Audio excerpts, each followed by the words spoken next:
Falaknuma police station हुदूद में नशे की लत में मुब्तला नौजवानों का एक एसएससी के तालिबे इल्म को जदुकोब करने और उसे नशावर इंजेक्शन लगाने की कोशिश करने का वाक़या सामने आया है।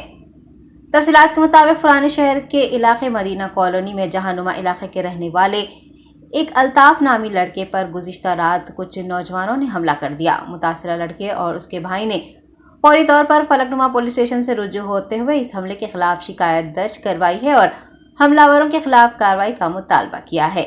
गैंग अटैक से मुतासिर होने वाले लड़के और उसके भाई ने मीडिया से बात करते हुए इस सिलसिले में तमाम तफसीलात बताई हैं। ये देखो, ये भाई मेरे भाई पे ले गया ऐसा हमारे देखो नशीले पुट्टे, इसमें शोएब है, गौस है, अनस है और 2 बच्चे हैं शामिल। ऐसा करे तो कैसा? ये देखो, नहीं मारे, कुछ भी नहीं, कुछ भी दुश्मनी नहीं। मारने की वजह क्या है?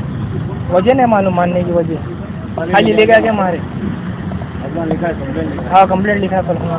एरिया कौन सा आता है? फलकनुमा नहीं, एरिया जहाँ पर हुआ है Madina colony. Madina Madina colony. Madina colony.